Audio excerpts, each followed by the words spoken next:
think we need it higher, eh? Akash, do you want to come and see how high you need it? No? Does that help? I think that'll be better, don't you?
Bonjour, mes amis. Welcome, everyone, to the First Unitarian Congregation of Ottawa. Whether you are here in Worship Hall or watching from wherever or whenever you may be, know that you are welcome. I'm the Reverend Eric Meter, this congregation's lead pastor. And I'm Susan, your worship associate this morning. We acknowledge that our FirstU campus is located on traditional, unsurrendered, and unceded Algonquin Anishinaabe territory, and that the work of reconciliation is a responsibility of our congregation and of all Canadians.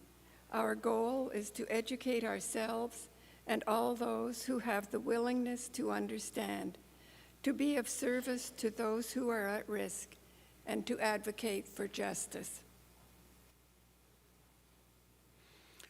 Happy Thanksgiving weekend, everyone. I hope all of us will be able to stay warm and dry. Autumn is here with us again. We remain grateful for all we enjoy, even as we know and are reminded once again that we live in a complex world with more than its share of turmoil and heartache. Also, although our regular board announcements and pledge testimonies will pause a week, we will not have them today, our annual pledge drive is continuing. Please be as generous as you can be. Let's begin now with lifting our voices in song. Please rise as you are willing and able as we sing together, We Give Thanks. You'll find the lyrics and music in our teal hymnal as number 1010 and on the screen above me. Please rise.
We are all in the same room together. This is a rare thing. We are alert. We are maybe a little shy or sleepy. It's all okay. And I'm wondering if there might be someone to help me light our chalice this morning. Would anyone? I could use all the help I can get. They know that. We'll see. Anyhow, to begin this morning's reflection on gratitude and generosity with which we live our lives, we light our chalice this morning to these words of welcome from Michelle Collins. Oh, we've got a team. This is great. As we light this chalice with its freely shared light and freely shared warmth, let us be reminded of the many things that are freely shared with us, that we might freely share with others, that we may lean into generosity shared from the heart that can warm those around us. Our chalice is lit. Thank you, thank you, thank you. Come, let us worship together.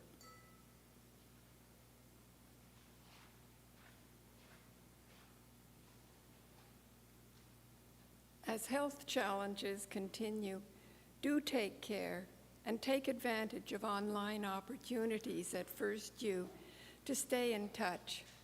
If you are new to FirstU and would like to learn more about us, please contact us through email at welcome@firstunitarianottawa.ca.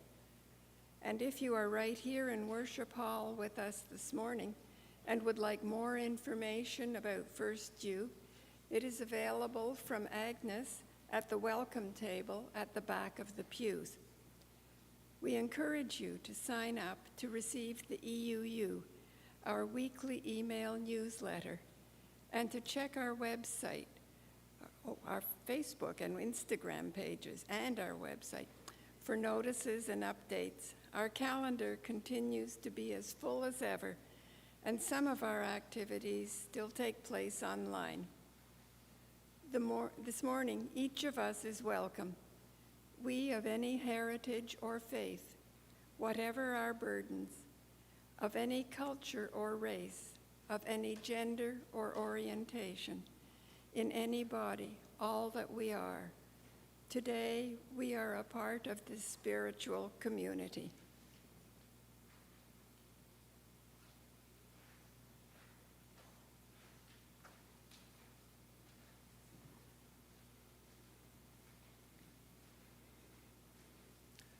Susan, Akesh, I may need even a little more help today than on other days. Why do we have a table here?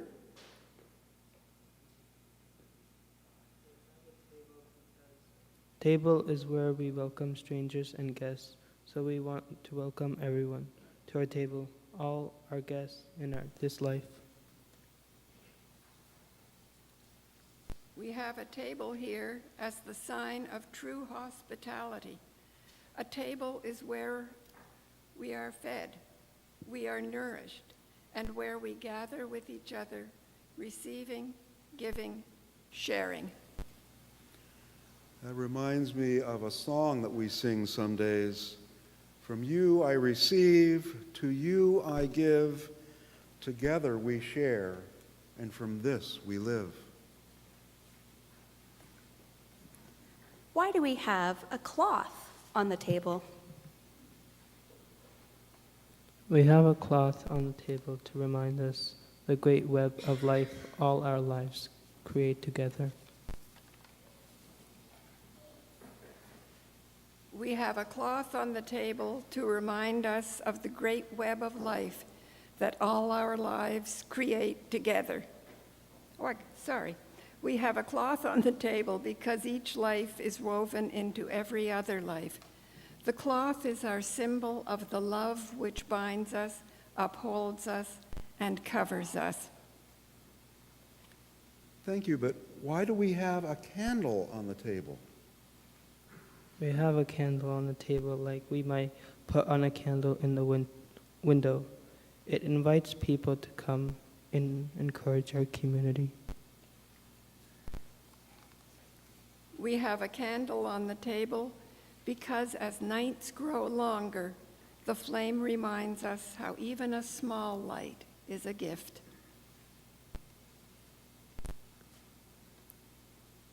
But why do we have flowers on the table? We have flowers on the table to remind ourselves that we too rise up from earth, our beautiful and yet fragile flowers. Remind us that it's possible to grow and blossom together. We have flowers on the table because flowers sign the mystery that are alive at all, rising up from the universe, which is our only home, our holy home. And why do we have so much bread on the table? We have bread on the table to remind us of the gift of the earth, the planet, and the grains which feed us. We have bread on the table to remind us that we often both have to wait for and work for good things. We plant seeds, water them, and then wait for the right time, the harvest. They remind us to trust, be patient, and be thankful for the arrival of and transformation of all good gifts. And so now the table is set. We celebrate with gratitude, joy, and music.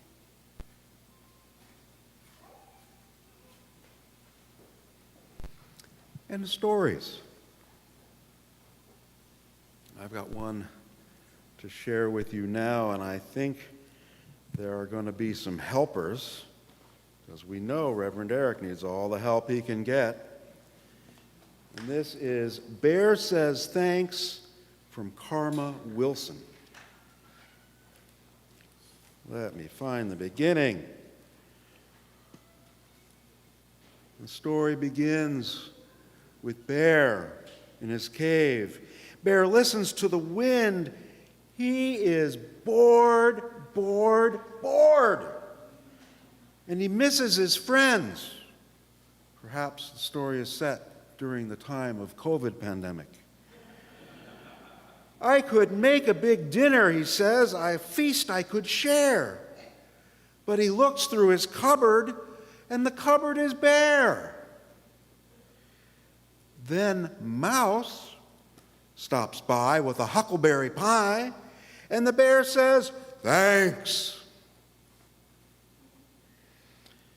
Bear says, "Goodness me, a delectable pie, but I have made nothing," he adds with a sigh. Then they hear, "Hi-ho," and they both see Hare with a big batch of muffins at the door of the lair.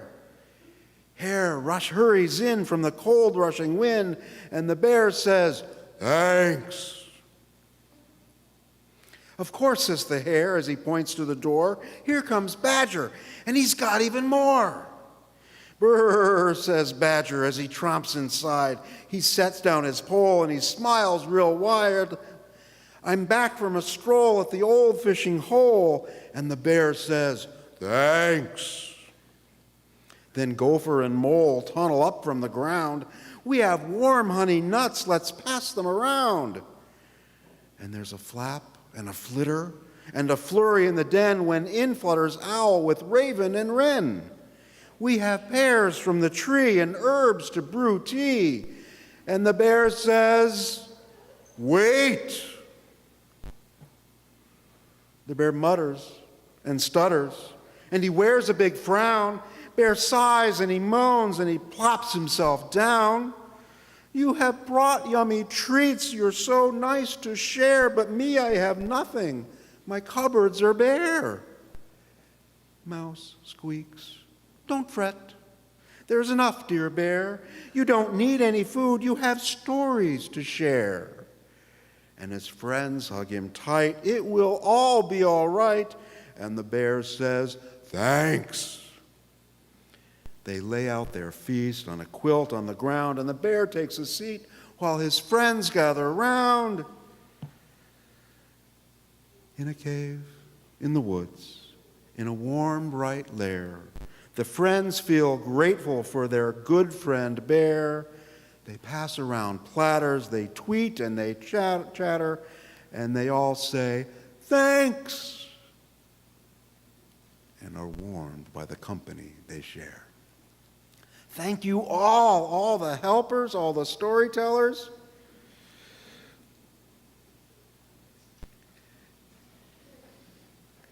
And now I would like to invite forward Lisa, who will talk about one of the ways we are invited to help make sure that others have enough food in their lair.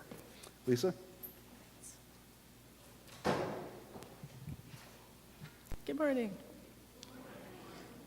I'm here this morning on behalf of our Justice and Equality Action Group. You might not know about it, but we have a whole bunch of different projects and programs that we work on in this community. Today, I want to talk about a little piece of the Ajaski program. Many of you know that about 3 years ago, we started a special garden downstairs and outside. And this program has continued to evolve in many ways. For example, this past year, a big focus was on the arts. And if you go down to the garden, you can see the beautiful murals that the youth have painted celebrating their culture and their ties to the land. I think we have a picture here of one of them. So if you haven't seen them yet, take a little walk around the side of the building. When you go out the door, it's to the right. And I think there's 5 or 6 murals down there. So over the last couple of years, there's a whole bunch of us who are volunteering with the program in different ways. And we've taken time to get to know the young people that are involved. And, sorry, I'm sort of losing my voice. And what we've realized is that many of them have a hard time getting enough food to eat every day. And so for example, you'll be talking to them and they're waiting because we give them lunch, and they'll be like, well, I haven't eaten for a few days. And the fact that we feed them a big lunch twice a week helps. Megan, Guy's wife, Megan Dunn, she makes these beautiful, huge meals for them. But we know that's not enough. And so I want to share a little bit of information with you about the situation. So some of these kids live with their parents, but only a couple of them. The ones that are sort of 16 and 17 years old, 2 of them, I think, live with their families.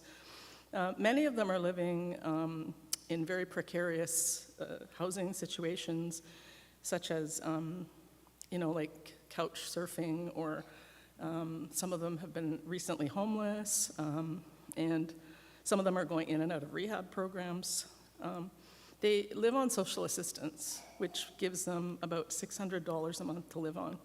So it's not easy for them to have enough money to buy food. So the other thing we learned is that some of them don't have a fridge or a stove at home where they're living. They might have access to a microwave where they live. So can you imagine trying to figure out meals when you have those circumstances? So a few of us decided to visit the Parkdale Food Center and the Bethany Hope Center in this neighborhood to see how their food support programs work.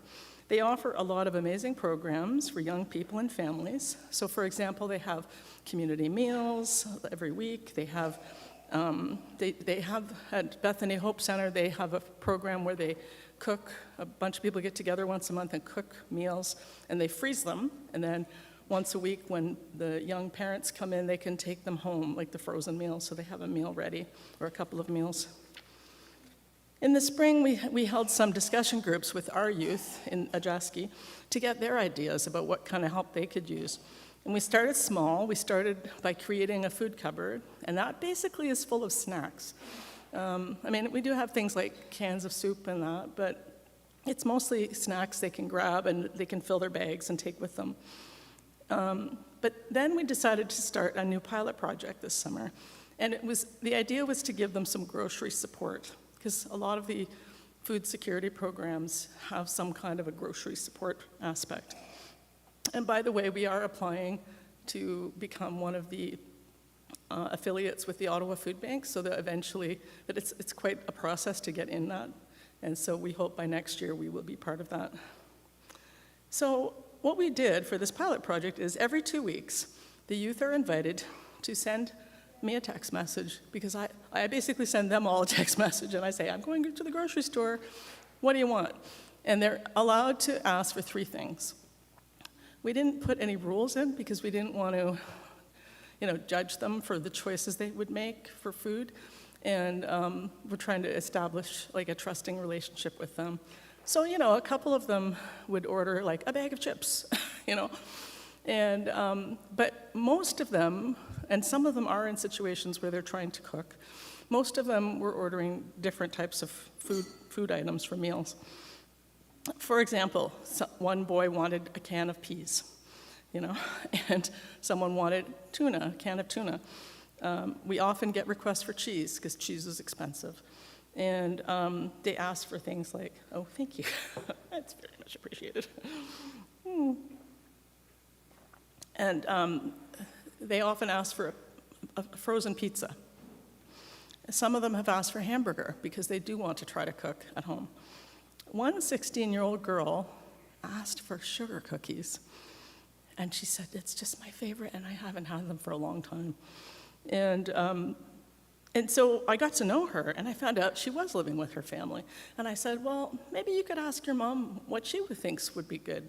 And so the next time that we got an order, they asked for 2 pounds of hamburger, some wraps, and some cooking oil. And so I ended up topping up, supplementing the request with a large bag of rice, tomatoes, onions, and peppers, so they could, make a good meal.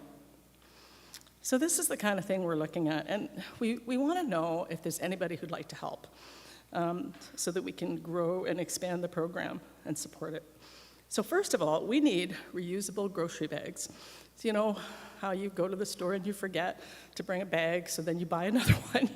I know our house is filling with them, and every time I go to get groceries, we use some of them. But we need more. We would prefer not to use plastic, if at all possible, but we definitely could use bags. For the two boys who don't have access to any fridge or stove at home, we have been purchasing frozen meals, like TV dinners or frozen pizzas, because they can take that with them, and within a day, even if they defrost, they can heat it up and eat it in a microwave. We were thinking that if we had some people who like cooking, every month or two get together for a little cooking adventure, we could maybe put together some of these frozen meals, that they could take home and heat up. So that's one thing. If you like cooking, that might be something we could put together if we had a couple of people who were interested. And it also would be so amazing to have one or two people who are willing to go to the grocery store, no more than once a month, maybe every couple of months, just so that it's not just me doing it. It would be really great to have other people take turns. And it's not a big job. Right now there's about 8 or 9 of these youth who are involved in this program, and I come back with about 4 or 5 bags of groceries. It's not hard, and they carry them in, so there's not too much physical labor. And the other thing is, of course, if you can't help with your time, we would love donations of food and your funds, because we need money to get through the winter. And so that's what we'd really like. If you're interested in helping in any way, please contact me or Sharon Bowen, because she's also coordinating all of this. Anyway, thank you very much.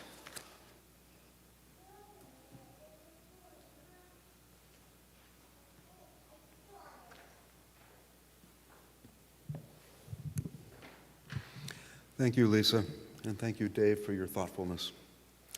Each week we pause in our time together in recognition of both the joys and sorrows in our lives and across the globe.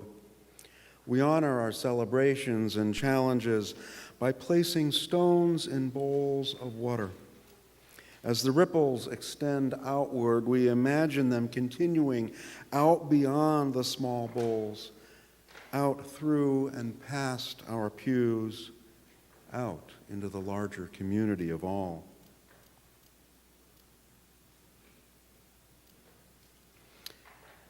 This morning, I have no joys to share with you other than that we are all here together in one space.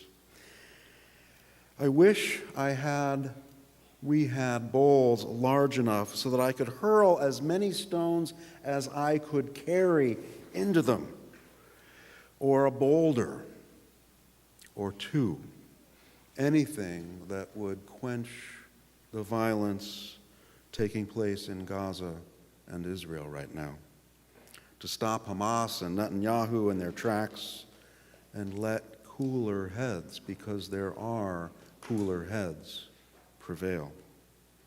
But for this morning, a single stone will do.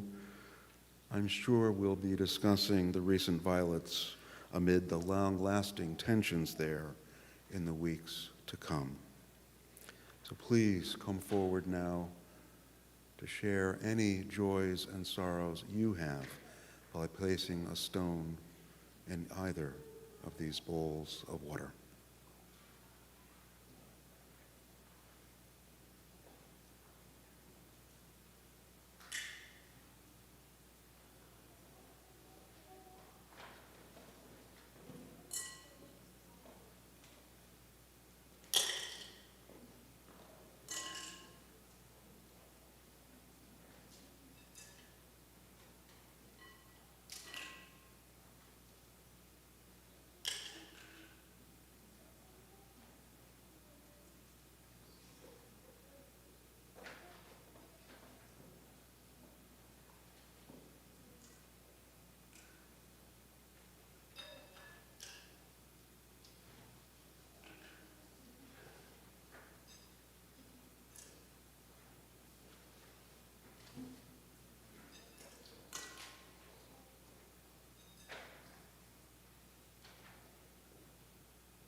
amid all our joys and challenges and sorrows, we live our lives as best we can.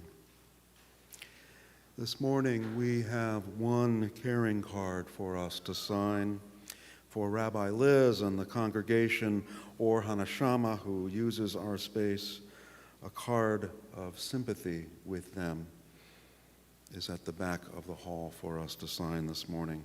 Signing the card as a way for us to expend our care to a group with whom we have such a deep and long-lasting connection. I invite you now into a time of stillness and reflection. After several moments, we'll come back through the gift of music. Thank you.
We invite you all to join us in this. I think there may be some small discrepancies in the text, unfortunately, here, but you can follow us, and we invite you all to join in singing this little song by Rafi that we're doing today. And we have some actions as well, which if you'd prefer to do the actions instead of or in addition to singing, you're also welcome to join in those. Yep.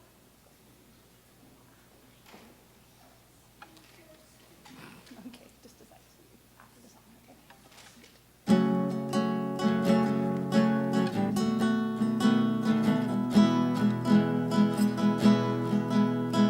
All I really need is a song in my heart, food in my belly, and love in my family.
when I change up the order of service, I'm usually the one with questions.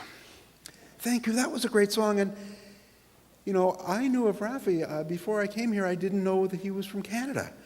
And it's great that you all seem to know that song. And I asked that we keep the lyrics up because I'm only going to talk for a couple minutes, but the most important thing I want to say to you is to ask the question, are what we just sang, do we really believe it? Or do we just want to think we believe it? That all we really need is really that simple, if not that profound. This distinction between wants and needs is going to be with us, and it's one that our society has some pull, some sway on. If you hand me a beer or two or a glass of wine or two and I start pontificating, I have been known to go off on how the news makes us afraid and the commercials keep us satisfied. It's a quick little equation. But I won't give you a rant this morning. I'll tell you a little story from my family, though. During the summer between junior high and high school for me, my family moved from what was then, and I think still is, the southernmost suburb of the city of Chicago. It was suburbs to the north and winter wheat fields to the south. It was a great place to roam and explore with my dog Boomer. And the leaves under the trees were just love it. Then we moved that summer to the North Shore suburbs.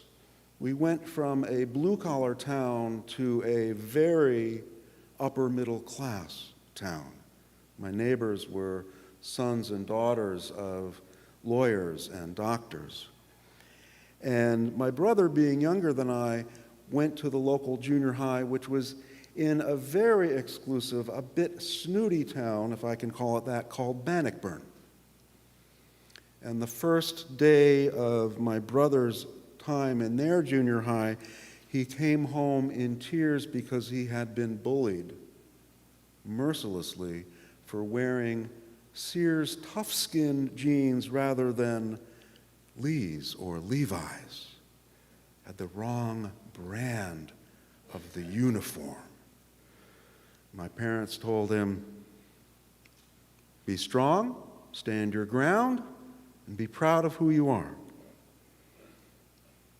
The second day of classes, my brother came home once again in tears, and Mom and Dad took him to the mall for Levi's.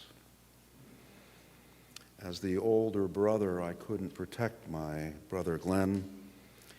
I was angry, but I also felt that I really needed to take this lesson to heart about the importance of, let's call it, protective garments, wearing the right kind of uniform. Over the years, I have been made aware of my own stuff lust that came out, I think, at that time. I remember visiting our religious cousins, our cousins in faith, back in Eastern Europe, the longest standing Unitarians there in Transylvania, in what is now the state of Romania, and how I learned to appreciate the warmth and the generosity and the hospitality that they gave us, making a pilgrimage from here in North America. How they greeted us singing Spirit of Life in Hungarian, just as beautiful, if not more so. How my partner church minister, Kish Laszlo, was so proud to drive me around. He showed me all the sights, and we drove further and further afield. And one day we were driving off, and the muffler fell out of his East German car. And he said, "Oh, well, Eric, sorry about that. It's going to be a loud ride home. And when you're gone, I'm going to have to take the car and the muffler and the boot up to Hungary, where I'll need to work as a day laborer to afford the repair to restore it." I was humbled by that, because even though I didn't make much in my first calling, I could afford to get the car fixed, which was good at that time, because I had a VW Golf with about 180,000 miles on it. And even so, after that trip of being with those folks who had materially so little, I needed to buy myself something. And I went out and got an overly pricey kitchen knife. Now, before I left, I had given Reverend Quiche I left him some cash to help with the repair, but I realized, I could have given him more if I hadn't bought myself that knife, which I still use to this day to assuage the guilt that I have for buying it. It's a great knife. I love it. But every time I use it, it's a reminder about wants and needs and what I'm truly grateful for. The hospitality I was given and enjoyed, the ability to get my own car fixed without having to leave my parish and work for several days in a separate country. I imagine you have stories of your own, and I would just invite you to share them with one another. Share them with me if you are willing and able. This distinction between what we need and what we may want is not something we're going to outgrow in any given period of time. But the main thing on this Thanksgiving weekend, Thanksgiving wisdom? Yes, there's wisdom in Thanksgiving. Is to enjoy and to say thank you and enjoy what we've been blessed with, which is much, which is much, which is much. And remember, we always, always have the capacity to give. Thank you. Thank you.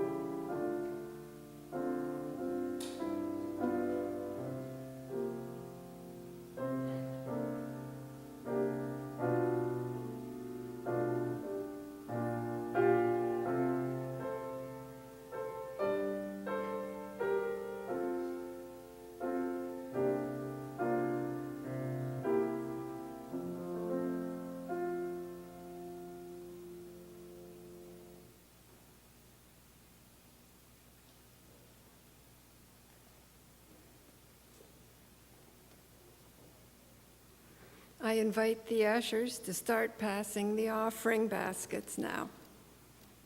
This congregation has a long history of care, vitality, and bringing people together to move the arc of justice forward. We have been able to live into our hopes and dreams because of the generosity of those within and beyond this community. Whether you are here in Worship Hall or anywhere else, you are part of this community. To make a gift in support of the work of the congregation, you don't need to use the baskets that are now being passed. Wherever you are invited to go to our website or contact our finance manager to find out how to make a donation or to keep up with your pledge. Our gifts are freely given, and gratefully received. We dedicate these gifts to the work of our community of faith, serving human wholeness, caring for the planet, upholding religious freedom, welcoming the stranger, loving one another.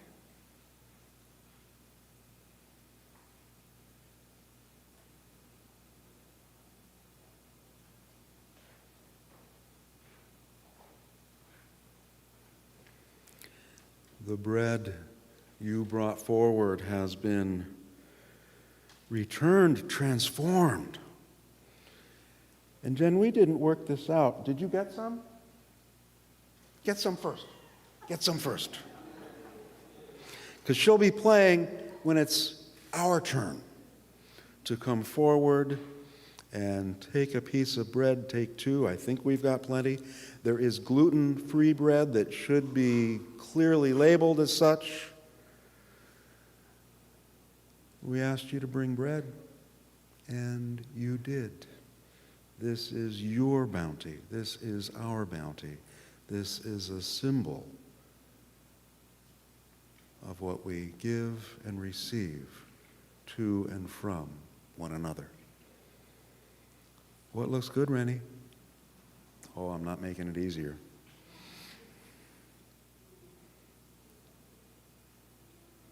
All right.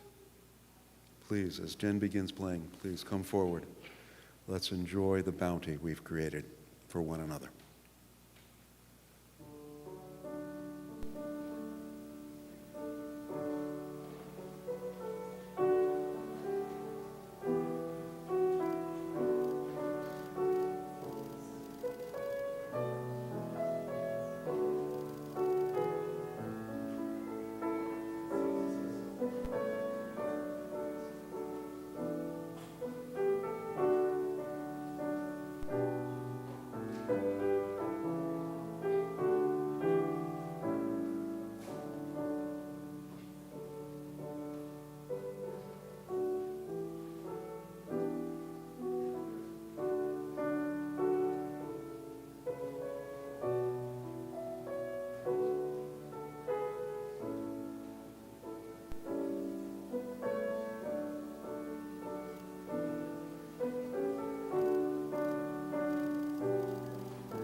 If after the service you realize that you're still a little hungry, none will go to waste. Any that we do not enjoy this morning will be taken down and placed in one of Jaski's freezers. Our food will be used and will be, thank you. I'll leave it there. And to bless the bread and everyone here, this prayer for Thanksgiving, are my colleagues with the best name ever, Max Coots. Let us give thanks for generous friends with hearts as big as Hubbard's and smiles as bright as their blossoms. For feisty friends as tart as apples. For continuous friends who, like scallions and cucumbers, keep reminding us we had them. For crotchety friends as sour as rhubarb and as indestructible. For handsome friends who are as gorgeous as eggplants and as elegant as a row of corn, and the others as plain as potatoes and so good for you. For funny friends who are as silly as Brussels sprouts and as amusing as Jerusalem artichokes, and as serious, as complex as, and serious friends, and serious friends as complex as cauliflowers and as intricate as onions. For friends as unpretentious as cabbages, as subtle as summer squash, as persistent as parsley, as delightful as dill, as endless as zucchini, and who, like parsnips, can be counted on to see you through the winter. For old friends nodding like sunflowers in the evening time, and young friends coming on as fast as radishes. For loving friends who wind around us like tendrils, who hold us despite our blights, wilts, and witherings. And finally, for those friends now gone, like gardens past that have been harvested, but who feed us in their times that we might have life thereafter. For all these we give thanks. Amen. And now let us sing together once more. Please rise in body or spirit as we sing together. We sing now together. Verses 1 and 4, which you'll find as hymn number 67 in your gray hymnal. Again, also the words will be on the screen above.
Please be seated. Before we begin to close this time of worship and reflection, a reminder that coffee hour will begin out in Fellowship Hall immediately after this time.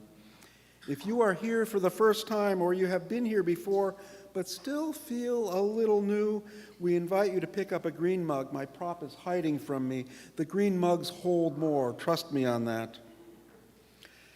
It will help us identify you, and whether you're here for the first time or for the first time in a long time, we hope to see more of you in the weeks to come. For those watching from home and informal online, Fellowship Hour will begin at noon. You can find the Zoom link on the church website or in the EUU, which is our Friday afternoon email newsletter blast. You can subscribe to the EUU on the communications page of the church website. Also, leafy greens, courtesy of the good folks of Ajaski, are available to those who would like some from the grow towers, now 5 grow towers, in the old volunteer room outside Fellowship Hall. Now, as we prepare to extinguish our chalice this morning, these words from Albert Rios. We give because somebody gave to us. We give because nobody gave to us. We give because giving has changed us. We give because giving could have changed us. We have been better by it. We have been wounded by it. Giving has many faces. It is loud and quiet, big though small, diamond and wood nails. Its story is old, the plot worn and the pages too. But we read this book anyway, over and over again.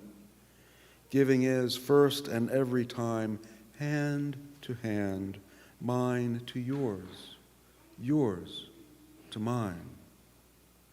You gave me blue and I gave you yellow. Together we are simple green. You gave me what you did not have, and I gave you what I had to give. Together we made something greater from the distance, from the difference. Excuse me.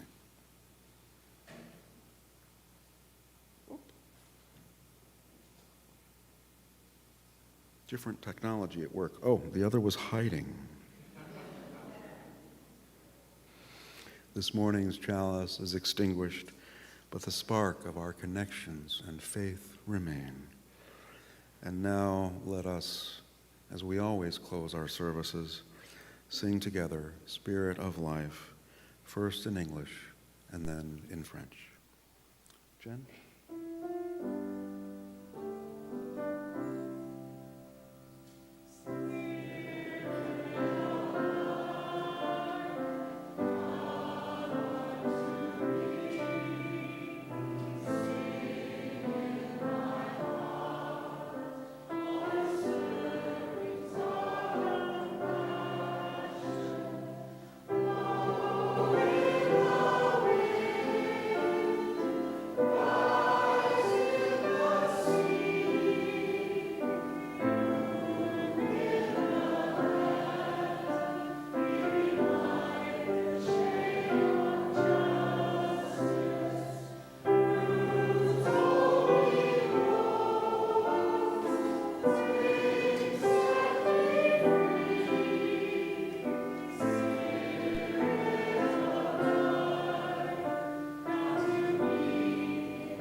As now we return to the challenge of helping the world come alive in love, let me say only, go in peace, my friends.